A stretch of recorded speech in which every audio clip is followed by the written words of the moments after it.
ఇగో మా గణపతి కాడ shed stop ఎట్లుంటది అంటే ఆడున్నాడు చూడు రఘువరన్ బీటెక్ లెక్క ఫీల్ అవుతాడు. కాళ్ళు కూడా చక్కగా కట్టరాదు.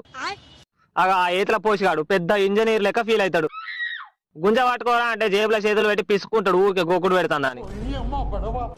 ఏంట్రా చూస్తాను దెంగుతా బొంగు పట్టి. ఇక మా అన్న అయితే మేస్త్రీలు ఎక్కడే మెజర్మెంట్లు చూస్తాడు. 2 ఇంచులు కిందికి 2 ఇంచులు మీదికి అని లెవెల్ పైప్ పెట్టి లాస్ట్ కి జానడాటు కిందికి దెంగ పెడతాడు. ఇక సామాన్ దేరా అంటే గుడ్లు గుంజుతానే అంటాడు. ఏం చేసినా కుక్కిడి పాన్ చేసినట్టే. ఇక కొందరు కళాకారులు అయితే వినాయకుని పెట్టిన రోజు నిమజ్జనం రోజే కనబడతారు. అత్తన్న పోతన్న రామశీలకు అన్నట్టు చెందకు తిరిగారు చెడ్డేనికి రారు కంటికే కనబడరు. ఈడ లాస్ట్ రోజు మాత్రం తాగుడు బుక్కుడు తందనాలు ఆవిడ ఉంటాడని అత్తారు.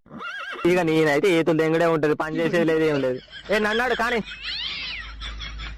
అరే కొద్దిగా పొక్కలు తవ్వురా ప్లీజ్ రా. అన్న నాకు గొర్రెల మట్టి ఇరికిందన్న తీయనీకి అత్తలేదు అని దీవని చోటు కానీ నేను తవ్వుతా కానీ మట్టి మీరు రీరా. ప్రతిసారి నన్నే అంటారు ఎవరా నేను సాయంత్రం బీరు తాగురా. గణపతి కోసం బాయ్ తవ్వు అన్నది అవుతాను ఈడ ఈ పొక్కల మట్టి తీయనా